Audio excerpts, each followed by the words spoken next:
We've already said goodbye to Jeremiah Otto, but unfortunately, another Otto has got to go. Welcome back, guys, to Fog Entertainment. Time to review Fear the Walking Dead. We're getting close to the end of Season 3. This is episode 12, and it is called Brother's Keeper. And unfortunately, we do say goodbye to one of the brothers, and spoiler alert, for anybody that doesn't want to know, it is Jake. It looked like it could have been Troy. My money was on Troy. Well, not really. I think we all knew Jake was going to die first. But they kind of led us to believe that Troy would possibly die at the hands of Jake. And it turns out that Jake almost died at the hands of Nick. But then he died with no hands. We'll talk more about that when we get to that part of the review. But we start the episode with Troy. He's obviously been living on his own. He's still got that single bullet that he was given by Walker. Somehow he's alive, even though he's got a big gash through his hand when the knife went. So he's soldiering on. He could have killed himself. That bullet would have made one last good meal, but he hasn't done it. And he makes his way into a cabin where he finds this grenade launcher, and he's got a lot of spare shells. So Troy cooks up some master plan, and he takes a grenade launcher with him. He walks out of the cabin and he gets his single bullet. Does he shoot himself? No, he raises it into the sky and he pulls the trigger. What's he doing? He's bringing all the walkers to him. So we'll find out more about his plan. But back on the ranch, Troy has appeared in the middle of the night like a time traveler. He breaks in to Nick's apartment because he wants Nick to warn his brother Jake that there's something coming here and that they need to escape. They need to get away. Now, why didn't Troy just break in to Jake's apartment? Is it because Jake's with Alicia? Is it because he thinks he can trust Nick more than he can trust his brother Jake? Or is it solely because what you said, they're to involve one of the Clarks because they're the main characters? I think that's probably it, because I hate that. I mean, we've seen it with Madison. Like, here they're going on special missions, army trained missions, and here's a 51-year-old white woman with no fucking, special treatment apart from where she gives the Dettol in the dishwasher department. I mean, come on. Well, I'd say Madison's a wee bit more advanced than bloody Carol here. Oh, hold on. Right? She's not much more advanced. She was a high school teacher. Maybe she's on P or something. Oh, but she killed her dad back in, 1989. Strand, I bet you had a perm, Madison. Yeah, I'm black and gay. Anyway, but enough about Strand, right? Because Troy's stranded. He's out there alone after this master plan. Nick tells Jake the next day alongside Alicia. I mean, they don't really know what Troy's planning, but they know it's not good. Before this, though, Jake and Alicia were having a little bit of a domestic. Jake doesn't know whether Alicia took advantage of him. He thought he took advantage of her. She didn't really like that. She's like, go to hell.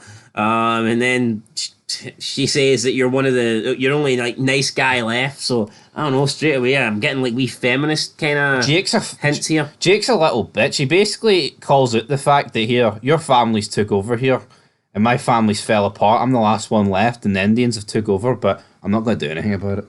I just stood by and let it happen, Alicia. I actually tried to reason with a guy I knew was just going to fucking end badly. I have no respect for Jake. I'm sorry. Yeah, he might be a nice guy, but what's that saying? Nice guys finish last. But he had no respect, even though he did try and negotiate with No, Walker. fucking, there's nothing to negotiate. In a zombie apocalypse world, nah, my respect's out the window. Anyway, Nick and Jake decide that they need to go and meet Troy and they need to find out what he's talking about. So Jake and Nick, they go off on their way. They're in the truck together and they see this dust. It looks like a sandstorm or something. It's like a whirlwind, a fucking dust and storm and whatnot, sand. Shite. And, Aye, it's just wind. There's dirt everything flying about. I thought it was the walkers just walking that were and because there was that much feet walking, there was creating this, I don't know, big drift of sand. But turns out it's the shells, it's the shotgun blast, it's the grenade launchers, it's whatever weapon of choice that Troy is blasting to get the walkers' attention, to get the walkers to follow him. And he's leading them directly to the ranch. So he's got this big swarm of walkers. He's taking them to the ranch. And I guess Troy's theory is, well, if we can't have the ranch, then nobody can have the ranch. Or maybe he's trying to avenge his father. Who knows what Troy's doing here. Jake wants to put an end to it. Jake and Nick get out the car. Jake's ready to pull the trigger, but Nick's like, yo, let me talk to him. I can do this. We don't want to kill him. So Nick tries to talk to him, but Troy's not really listening. Troy is beyond talking here. Troy then talks about how good this horde is and how this horde's going to achieve everything for them. But he sounds like a crazy man. So Jake then pins him to the ground and holds the gun to his head. But he can't do it. Well, he can do it, but Nick's telling him you can't. You can't do this. You'll never forgive yourself. And then Troy's kind of asks Nick, are you speaking through experience here? And he keeps throwing some jabs here, some jibes at Nick. And sooner Jake catches on and Jake's like, what are you talking about? And it's at this point where Troy reveals that Nick was the one that killed their father. Yep, he killed Jeremiah. You think at this point, right, is this the point where Jake's finally going to man up and be like, turn the gun on the Clark family member that's present? No, he doubles down. He wants to kill Troy because fuck him. And then what does Nick do? He pistol whips Jake in the back of the dome. Right, I'm sorry. See, Nick, this is the guy that killed Jeremiah. If you're going to kill Jeremiah, then I honestly don't see what is the problem with Troy. Alright, he gets along better with Troy, you can maybe argue. But Troy deserves to die more than Jeremiah did. And it's almost like... the logic baffles me. I don't get it. Like, the only other thing you can argue is, well, he didn't want Madison, his mum, to kill Jeremiah, so he did it for her, but would it not have been better to reason with her? And be like, no, put your gun down, mum, we're not killing him. No, but let's just kill Jeremiah. I mean, Troy has killed innocents. He's literally about to destroy everything that you've got left. I just don't get this. And again, Nick, who's killed Jeremiah, pistol whips Jake, and the innocent Otto family member, who I would say is totally innocent, even though he is a bit naive, gets his arm bit here. Yeah, he falls down the hill, and then a walker climbs on top of him. Nick and Troy try to save him, but it's too late. He already gets bit. And by the time they kill the walker, he's already got a big chunk out of him. Nick asks how long. Troy's a little bit shocked. He's like, yeah, an hour and 37 minutes. So Nick then ties his arm and he tells Troy to cut it off. And they do cut it off. And there you go. You think Jake's going to survive. But wait, he's not. Because they're driving back to the ranch. And it's at this point Nick realises, fuck, there is no ranch. Because the walkers somehow already got there. The walkers have got there before Troy did. Not quite sure how that happened, considering Troy's supposed to lead them. I mean, if Troy doesn't get to the ranch, how the fuck do the walkers get to the ranch? But regardless, they get there, so that means that Nick can't drive in and get Jake the help that he needs. Eventually, Jake passes away. Nick then grabs Troy and he's like, look at this is what you caused. You caused all this. This is your fault, Nick. I mean, your fault, Troy. And then we see Jake reanimate. He comes back to life and... unfortunately for Troy, he has to put him down. So Troy now has he's no father, he's no brother, he's no nothing. He's got Nick. Maybe Nick and Troy could be some sort of weird non-blood related brothers at this point. Who knows? Because they do seem to be on friendly terms, considering at the beginning they really disliked each other. I just don't think you can how the Clarks, right? I'm struggling for words here. I don't like this family. I think they're all stuck up their own arses. How are we supposed to root for them? They are the clear protagonists. They are the three main characters. Strand can run about in his silky blue pyjamas. Daniel can run about at the dam that's got about 3 millilitres more water than fucking Ethiopia. But see, at the end of the day, they all suck. Who's there to like in this show? Out of the core cast that was from season 1? Strand's alright. No. Madison, did you kill Jeremiah, Madison? Back at the ranch, they prepare for the walkers, so they get like all the vehicles and they line them up and there's no R in vehicles, mate. Vehicles. Not vehicles. I never said vehicles. Ah, you did. Vehicle. Aye. They get all the RVs. Is that fucking better? Ah, well, there's an R and RV. Oh, they get the RVs lined up, but Dale's nowhere to be seen, and they try and block the path for the walker. I don't know what they were trying to do here, but the walkers end up climbing over the RVs, climbing under the RVs, climbing through the RVs. The walkers get their way in, and then they start fighting, but sooner or later, like, Ophelia realizes, look, we're overrun here. She tells Alicia, get everybody to the bunker. So they try and get to the bunker. we see some nobodies, some no names, some red shirts get killed.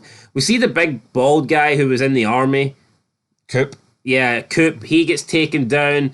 Alicia then puts him out of his misery with a shot to the head. I'm sorry, see this scene? It's ridiculous. And then we see Alicia, hold Ophelia, on, before and you- Walker's right-hand man. Yeah, Lee, right? Just compare this scene. This happened in the same episode, by the way. These guys are surrounded by about 50 walkers, and here's Jake gets bit by one. No, how does it make sense? Yeah, I know. It's, No, it doesn't. It's fucking ridiculous, right? It's plot holes. yeah, it's bullshit. Like. No, they are surrounded. They are surrounded when they don't even need to fight. They could have just ran to the bunker straight away, ruined them. But no, let's fight them. Let's defend. Oh, look, the Indians and the white people are united against the walkers. Fuck off, right? And then Jake, the straight white male, he's the guy to die by one pish walker, isn't he? But the rest of them can hold off 50.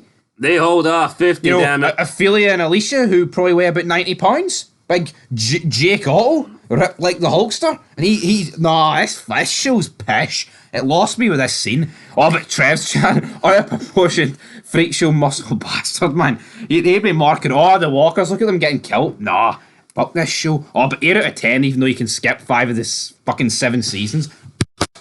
Pish. You happy? I am fucking happy, Mr. Anyway, Ophelia, Alicia, and Lee managed to fight their way through the horde, and it's a bit dumb how none of these people are getting bitten. I mean, they've got like melee weapons, and they're not getting tired or anything like that. They're just literally pushing their way through hordes of walkers. Some people warrant plot armor. If you're Rick Grimes and you're going with the axe. Laurie died and you've whipped out the axe of the machete, I can accept, because that's Rick fucking Grimes, right? The governor, people like that. Friendly. People like that. Shane, these bums. No.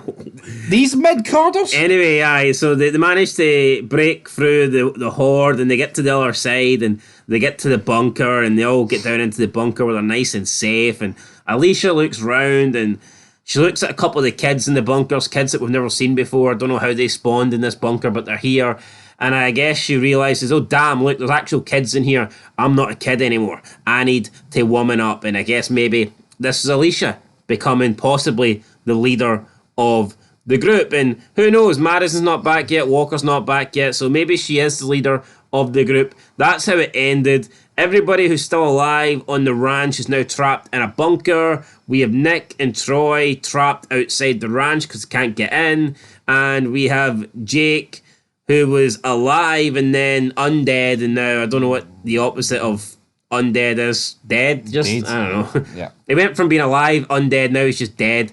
So yeah, sucks for Jake. He was the big casualty in this episode. I enjoyed the Jake, Nick, and Troy stuff. I don't know. I thought I didn't really like the scene. Just I don't know, the scene where they're fighting through. It's like if you compare it to big scenes in The Walking Dead when they were overrun, it's like you never really seen them fight this large amount of walkers. They would just run. Yeah. But we seen they were putting up a fight for some reason. Why not just run for the bunker straight away? I don't get it. I thought it was an okay episode though. I'll give it 5 out of 10. It was alright. It was decent. I'll give it a 4. I really enjoyed, like you said, the free hermanos. I really enjoyed that part of the episode. But no, back at the ranch, it's like where is the draws? Aye, 4.5 out of 10, guys. Let us know your thoughts down below, and we will catch you in the next one. One Otto family member left. How long will he survive? We'll find out in episode 13. Your auto touch. Your auto time.